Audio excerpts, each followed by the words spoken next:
Hello दोस्तों, आज मैं आपको बताने जा रहा हूँ कि कैसे आप अपने आईफोन के अंदर एप्पल की जो मैप्स एप्लीकेशन है उसे इंडिया में यूज़ कर सकते हैं। आपको पता ही होगा कि पहले इंडिया के अंदर जो मैप एप्लीकेशन थी वो फुल्ली फीचर्स नहीं थी, कुछ नेविगेशन वगैरह फीचर्स अवेलेबल नहीं था। लेकिन रिसेंटली एप्पल ने वो रिलीज़ कर दिया है। तो आज मैं आपको इस वीडियो के अंदर एप्पल मैप का जो बेसिक यूज़ है उसे कैसे करना है वो बताने जा रहा हूँ। तो इस वीडियो को शुरू से लेकर अंत तक देखते रहिए। आप देख रहे हैं टेकी प्रशांत। तो चलिए देखते हैं। दोस्तों, आपको पता ही होगा कि एप्पल का जो आईफोन आता था उसके अंदर जो एप्पल की नेटिव मैप्स एप्लीकेशन थी उसके अंदर नेविगेशन वगैरह कुछ फीचर्स इंडिया के लिए अवेलेबल नहीं थे। तो जनरली मैं तो क्या यूज़ करता था, यहाँ पे आप देख रहे हैं कि गूगल मैप्स की एप्लीकेशन ही यूज़ करता था। लेकिन एप्पल ने इंडिया के लिए बहुत सारे अभी फीचर्स वगैरह रोल आउट कर दिए हैं रिसेंटली। तो आज मैं आपको इस वीडियो में बताने जा रहा हूँ कि कैसे आप आईफोन के अंदर जो नेटिव मैप्स एप्लीकेशन होती है उसे कैसे यूज़ कर सकते हैं। तो यहाँ पे आपको एक चीज़ ध्यान में रखनी है कि आप ऐप स्टोर पे जाइए और अगर आपके डिवाइस में मैप्स एप्लीकेशन अपडेटेड नहीं है तो पहले तो उसे लेटेस्ट वर्जन में अपडेट कर दीजिए, बाद में ओपन कर सकते हैं। क्योंकि आईफोन के अंदर ये एप्पल की नेटिव एप्लीकेशन है, इसलिए डिफ़ॉल्ट एप्लीकेशन जो नया हम फ़ोन खरीदते हैं तो उसके साथ ही ये एप्लीकेशन आती है। क्योंकि एप्पल की एप्लीकेशन है, मैंने अभी इसे ओपन कर दिया तो इमीडिएटली उसने मेरा लोकेशन वगैरह जो है वो लोकेशन यहाँ पे बता दिया। और यहाँ पे आप कुछ सर्च भी कर सकते हैं, जो भी लोकेशन वगैरह सर्च करना चाहते हैं। जैसे जैसे सर्च करेंगे तो यहाँ पे उसकी हिस्ट्री जनरेट होती जाएगी और यहाँ पे उसे मिनिमाइज़ भी कर सकते हैं। इंटरफेस तो बहुत सिंपल है, जैसे हम गूगल मैप्स एप्लीकेशन यूज़ करते हैं उसी हिसाब से यहाँ पे इंटरफेस दिया गया है, इसमें ज़्यादा कुछ कॉम्प्लेक्सिटी नहीं है। अभी आप यहाँ पे देख रहे हैं कि मैप एप्लीकेशन ओपन है, एप्पल की मैप्स एप्लीकेशन, गूगल की नहीं है। तो ये चीज़ आपको ध्यान में रखनी है। अभी यहाँ पर आप देख सकते हैं, जैसे यहाँ पर मैप है तो यहाँ पर मैं रोटेट वगैरह कर रहा हूँ तो ये पर्टिकुलर जो इंटरफेस है आपके डिवाइस की जो साइज़ है उसके हिसाब से, अगर लैंडस्केप मोड वगैरह सपोर्टेड है तो उसके हिसाब से इंटरफेस जो है वो पूरा यूज़र यूआई जो है वो चेंज हो जाएगा। अब इम्पोर्टेंट एलिमेंट देखते हैं, ज़्यादा डिटेल में तो हम नहीं जाएंगे ये वीडियो के अंदर, जितना हो सकता है मैं छोटा रखने की कोशिश करूँगा। तो सबसे पहले यहाँ पे इन्फो बटन है, तो यहाँ पे जब इन्फो बटन आप टैप करेंगे तो यहाँ पे मैप के रिलेटेड सेटिंग्स है। आप पीछे जो मैप देख रहे हैं उसके रिलेटेड कुछ सेटिंग्स है। तो सबसे पहले यहाँ पर आप नॉर्मल मैप देख रहे हैं, यहाँ पर ट्रांसपोर्ट, अगर आप ट्रांसपोर्टेशन के रिलेटेड डिटेल जानना चाहते हैं, कौन से रूट पे कितना ट्रैफिक वगैरह है, तो आपको ये ट्रांसपोर्ट मैप के जाना होगा। वो ज़्यादा डिटेल में हम बाद में देखेंगे, अभी तो सिर्फ बेसिक इन्फॉर्मेशन ले लेते हैं। और यहाँ पे जो है वो सैटेलाइट वर्जन है। सैटेलाइट के थ्रू जो भी इमेज ली गई होती है पर्टिकुलर हर एक सिटी के हिसाब से, वो पर्टिकुलर इमेज आपको यहाँ पे दिखाई देगी। तो अगर आप उसे रियल में एक्सपीरियंस करना चाहते हैं कि आप जो भी लोकेशन है एग्जैक्टली सैटेलाइट के थ्रू वो कैसा दिखता है, कैसी इमेज वगैरह है, तो आप सैटेलाइट मोड में चले जाइए। और उसके ऊपर कुछ ओवरलेस भी है, यहाँ पे आप देख सकते हैं ये ओरिजिनल इमेज के ऊपर ये सब कुछ चार्ट वगैरह यानी वो लाइनिंग वगैरह है। तो जनरली ये क्या है कि एक ट्रैफिक, तो अगर आप ट्रैफिक अभी ऑन है इसलिए जो पर्टिकुलर ट्रैफिक की इन्फॉर्मेशन भी मिल जाएगी। और लेबल्स वगैरह जो भी प्लेस वगैरह कुछ फेवरेट प्लेस होते हैं या तो फिर बुक मार्क्स वगैरह होते हैं तो उसके हिसाब से मिल जाएगी। अभी मैं यहाँ पे नॉर्मल मोड रख रहा हूँ और यहाँ पे ट्रैफिक इन्फॉर्मेशन ऑन है, यानी मुझे नॉर्मल मैप जो है उसके अंदर भी ये ट्रैफिक इन्फॉर्मेशन मिल जाएगी। ट्रांसपोर्ट मैप जो है वो थोड़ा एडवांस मैप है, उसे डिटेल में हम बाद में देखेंगे। तो ये हो गई बेसिक इन्फॉर्मेशन। अब यहाँ पे देखते हैं कि मेन ये जो आप देख रहे हैं, आपको अगर आपके आईफोन के अंदर एक चीज़ ध्यान में रखनी है, लोकेशन सर्विस ऑन होनी चाहिए। अगर आप पहली बार यूज़ करते हैं तो आपको परमिशन पूछी जाएगी, आपको वो परमिशन देनी है लोकेशन एक्सेस करने की। तो यहाँ पे आप जब टैप करेंगे तो आपका जो करंट लोकेशन वगैरह है वो करंट लोकेशन पे वो मैप सेंटर में आ जाएगी। यहाँ पे आप देख रहे हैं मैंने इधर उधर घुमाया, ऐसे बड़ा बड़ा जूम किया, जैसे मैं इस बटन को टैप करता हूँ तो तुरंत ही मैं अपने करंट लोकेशन पे आ जाऊँगा। आप टेस्टिंग के लिए चेक कर सकते हैं। तो ये पर्टिकुलर जब आप इसे टैप करेंगे तो आप अपने आईफोन के अंदर मैप पे कहीं पे भी होगे ऑटोमेटिकली मैप स्क्रॉल होके अपने करंट लोकेशन पे आ जाएगा। अब दूसरी चीज़, यहाँ पे मैं इसे थोड़ा लॉन्ग प्रेस करता हूँ, जैसे मैंने उसे टैप कर दिया तो आप यहाँ पे देख रहे हैं कि मेरे डिवाइस में ऑटोमेटिकली यहाँ पे मुझे मैग्नेटोमीटर, जो मैंने एक वीडियो भी बनाया था कैसे नॉर्थ वगैरह इसके अंदर इन्फॉर्मेशन मिलती है, तो इसके हिसाब से अभी मेरा फ़ोन यहाँ पे मैंने पकड़ के रखा है। तो मेरे फ़ोन के रिस्पेक्ट में अभी नॉर्थ कहाँ है पे है, तो वो आ गए और ये पूरा जो नेविगेशन मोड में चला गया। अभी मैं अपने फ़ोन को कैसे भी घुमाता हूँ लेकिन नॉर्थ डायरेक्शन है वो मेंटेन होती रहेगी। तो जैसे आप यहाँ पे देख रहे हैं कि मैं इसे थोड़ा थोड़ा मूव कर रहा हूँ, तो जनरली नेविगेशन मोड के अंदर ये हम यूज़ कर सकते हैं। मेरी डायरेक्शन फेसिंग डायरेक्शन ये है लेकिन मेरी नॉर्थ ये है। फ़ोन को थोड़ा भी घुमाता हूँ तो अभी नॉर्थ तो हमेशा नॉर्थ ही रहेगा। तो आप अपने हिसाब से यहाँ पे इजीली देख सकते हैं कि ये पर्टिकुलर प्लेस ये आपके जहाँ पे भी बैठे हैं उसके नॉर्थ डायरेक्शन में ही ये वेस्ट ईस्ट साउथ अपने हिसाब से वो चेक कर सकते हैं। अब हम इसका इम्पोर्टेंट फीचर देखते हैं नेविगेशन। तो सबसे पहले तो आपको कोई प्लेस सर्च करना होगा जहाँ पे भी आप जाना चाहते हैं। तो फॉर एग्जांपल यहाँ पे मैंने ये प्लेस सर्च कर दिया है, तो चलो एक प्लेस मैंने डाल दिया। तो जैसे मैंने वो प्लेस की इन्फॉर्मेशन डाली, आप अपने हिसाब से मैन्युअली भी डाल सकते हैं जो भी प्लेस। फॉर एग्जाम्पल यहाँ पर कतारगाम में सर्च कर रहा हूँ, तो यहाँ पर मैं कतारगाम, तो वो पर्टिकुलर जो भी डेटा आप एंटर करेंगे उसके हिसाब से जो भी रिलेटेड इन्फॉर्मेशन होगी वो इन्फॉर्मेशन आपको यहाँ पे मिल जाएगी। आप चेक कर सकते हैं कि कितनी कितनी इन्फॉर्मेशन आपको मिल रही है। अभी तो मैं टेस्टिंग के लिए आपको बता रहा हूँ। फॉर एग्जांपल यहाँ पे ये प्लेस है तो मैंने एंटर कर दिया, तो जैसे ही वो प्लेस के रिलेटेड इन्फॉर्मेशन मैप को मिलेगी तो यहाँ पे पहले तो उसका लोकेशन भी आपको मिल जाएगा और साथ में कुछ बेसिक इन्फॉर्मेशन भी मिल जाएगी। तो वो पर्टिकुलर प्लेस के रिलेटेड अगर कोई फ़ोटोग्राफ्स वगैरह कुछ अवेलेबल है, यहाँ पे आप देख सकते थे कि जो डेटा लिए गए हैं वो ट्रिप एडवाइज़र पे से लिया गया है और रेटिंग वगैरह इन्फॉर्मेशन जो है वो वहाँ से ली गई है।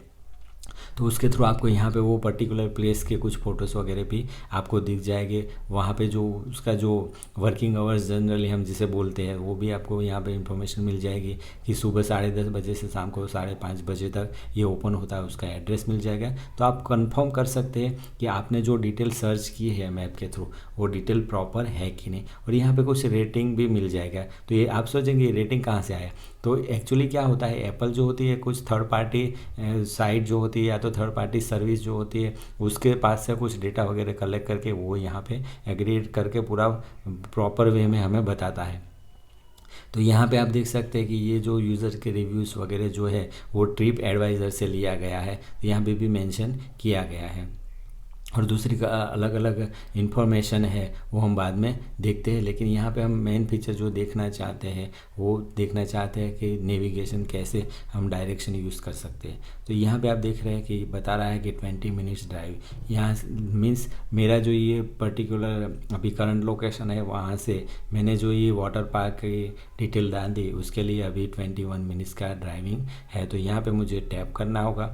जैसे मैं उसे टैप करता हूँ तो आप यहाँ देख सकते हैं कि मुझे रूट मिल गया, यानी अभी जो मेरा करंट लोकेशन है वहाँ से मुझे अगर अमेजिया वाटर पार्क जाना है तो उसके लिए यहाँ पे पॉसिबली 2 रूट से एक रूट पे मैं जाऊँगा तो 21 मिनट्स होगी, दूसरे रूट से जाऊँगा तो 22 मिनट्स होगी। यानी जो भी कम टाइम लगता है वो रूट बाय डिफ़ॉल्ट सिलेक्ट हो जाता है, लेकिन आप अगर चाहें तो दूसरे रूट पे क्लिक करके वो भी टैप करेंगे तो वो एक्टिव हो जाएगा रूट।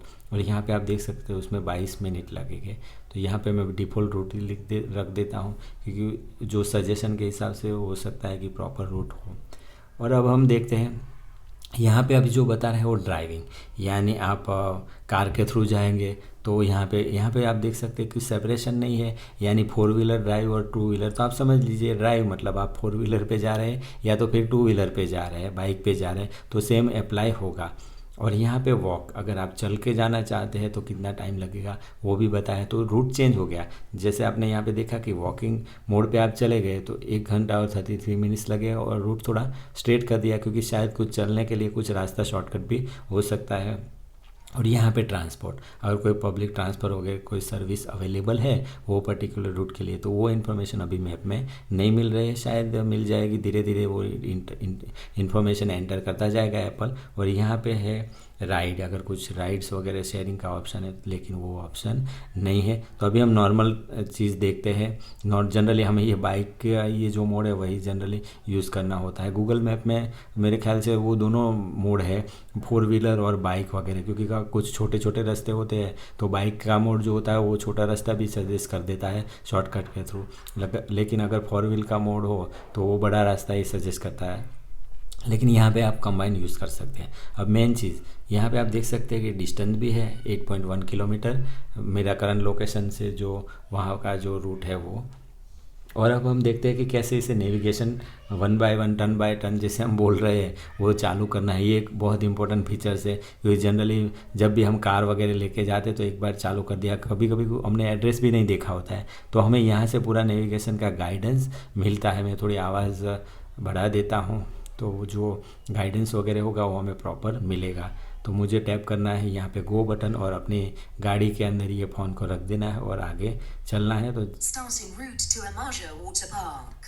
तो जैसे आपने देखा कि यहाँ पे मुझे मेरा जो करंट लोकेशन है जहाँ पे मैं अभी फ़ोन लेके बैठा हूँ वहाँ पे मुझे अभी पूरा गाइडेंस पूरा चालू हो गया। अभी यहाँ पे मुझे इंस्ट्रक्शन मिल रही है कि टर्न लेफ़्ट, और यहाँ पे बता रहा है कि अप्रोक्सीमेटली टोटल 22 मिनट लगेगी, 8 किलोमीटर है। अभी आप देख रहे हैं कि थोड़ी इंस्ट्रक्शन जो है वो इंग्लिश में मिल रही है, तो ये चीज़ आपको थोड़ी देखनी है। और यहाँ पे आप अगर उसे देखेंगे तो एडिशनल इन्फॉर्मेशन भी है, यहाँ पे कंप्लीट ओवरव्यू दिया गया है। यानी ये पूरी जो मेरा मैप है स्टार्टिंग लोकेशन से एंडिंग लोकेशन, ये पूरा मैप मुझे मिल जाएगा। दूसरी इन्फॉर्मेशन डिटेल, यानी मैं यहाँ पे जब भी जो लोकेशन पे अभी मैं हूँ वहाँ से मुझे जहाँ पे जाना है वो जाने के लिए मुझे कितना कितना कहाँ पे कितना टर्न लेना पड़ेगा। आप देख सकते हैं कि 100 मीटर के बाद मुझे लेफ़्ट में टर्न लेना है, बाद में यू टर्न लेना पड़ेगा 60 मीटर का। तो वो सारी चीज़ यहाँ पे दी गई है। तो आप बहुत इजीली देख सकते हैं कि पूरा का पूरा मेरा जो रूट है वो कैसे होगा। 100 मीटर लेफ़्ट जाना होगा, ये जाना होगा। लेकिन आपको एक चीज़ ध्यान में रखनी है कि आपको ये सब ज़्यादा डिटेल में देखने की ज़रूरत नहीं है, क्योंकि आपको जो जाना है वो तो डायरेक्टली जैसे ही आपने वो चालू कर दिया पूरा का पूरा जो नेविगेशन, बात ख़त्म। तीसरा जो ऑप्शन है ऑडियो, तो आप पर्टिकुलर ऑडियो का जो वॉल्यूम है कितना रखना चाहते हैं, लाउड रखना चाहते हैं और या तो फिर ऑडियो पोस्ट करना चाहते हैं तो पोस्ट कर दीजिए। तो अलग अलग ऑप्शन है, आप डिटेल में उसे ट्राई कर सकते हैं। तो जैसे आपने यहाँ पे नेविगेशन शुरू कर दिया तो पूरी के पूरा इन्फॉर्मेशन आपको मिल जाएगी और आप गाड़ी लेके आप जाइए। यहाँ पे जो भी इंस्ट्रक्शन दी गई है उसके हिसाब से, तो ये बहुत प्रॉपरली अभी मेरे हिसाब से अब मैं जहाँ पे बैठा हूँ उसके हिसाब से ये बहुत एग्जैक्टली बता रहा है। उसने एग्जैक्टली डिटेक्ट कर लिया कि पहले मुझे बाहर जाना होगा ये गेट से, बाद में मुझे एग्जैक्टली यू टर्न ही लेना होगा, क्योंकि मुझे पता है कि जैसे मैं यहाँ से निकलता हूँ तो सामने कोई रास्ता जो है वो कट नहीं है, तो मुझे यू टर्न लेके ही जाना पड़ेगा अगर प्रॉपर ट्रैफिक का डायरेक्शन मुझे फॉलो करना है। तो मेरे हिसाब से तो मैं जहाँ पर बैठा हूँ उसके हिसाब से मुझे बहुत प्रॉपरली ये बता रहा है। जैसे जैसे रास्ता जहाँ जहाँ जा रहा है तो बहुत प्रॉपर इन्फॉर्मेशन है, तो आप चेक कीजिए। जी हाँ, ये भी बहुत अच्छा है, ये सर्कल पे जाके यहाँ पे टर्न मार के। तो यहाँ पे आपको इस चीज़ ध्यान में रखनी है कि शायद हो सकता है कि आप जहाँ से मैप यूज़ कर रहे हैं तो शायद आपके एरिया आपका सिटी वगैरह की इन्फॉर्मेशन शायद प्रॉपर हो नहीं हो, तो शायद वो पर्टिकुलर रूट पे आपको ये नेविगेशन नहीं मिलेगा। तो आप देखिए, चेक कीजिए कि आपके सिटी में ये पर्टिकुलर नेविगेशन बता रहा है तो कितना प्रॉपर कितना एक्यूरेट बता रहा है, उसे ट्राई कीजिए, चेक कीजिए कि आप जो भी रूट बता रहा है रियल में वहाँ पे कोई रोड है कि नहीं है, या तो फिर किस टाइप का रोड है। और आप अपना सजेशन वगैरह इस वीडियो के अंदर कमेंट में दे सकते हैं। मेरे हिसाब से तो बहुत यूज़फुल एप्लीकेशन है। मैं सिटी में रहता हूँ, सूरत सिटी में, तो यहाँ पे तो ये प्रॉपरली रूट बताया है, क्योंकि जनरली मैं भी यही रूट पे जाता हूँ अगर मैप में सजेशन दिया हो या नहीं दिया हो। लेकिन ये सजेशन काफ़ी हद तक एक्यूरेट है। आगे जाके देखते हैं कि कितना कितना इम्प्रूवमेंट होता है, लेकिन अभी जो नया वर्जन जो रिलीज़ हुआ है उसमें काफ़ी तक इम्प्रूव किया गया है। अगर आपको ये वीडियो पसंद आया है तो उसे लाइक कर दीजिए और चैनल को भी सब्सक्राइब कर दीजिए। सब्सक्राइब करने के बाद जो बेल का बटन है उसे टैप कर दीजिए, तो जब भी मैं चैनल पे नया वीडियो अपलोड करूंगा तुरंत आपके डिवाइस में उसका पोस्ट नोटिफिकेशन मिल जाएगा और आप मेरा नया वीडियो देख पाएंगे। आपका बहुत बहुत धन्यवाद।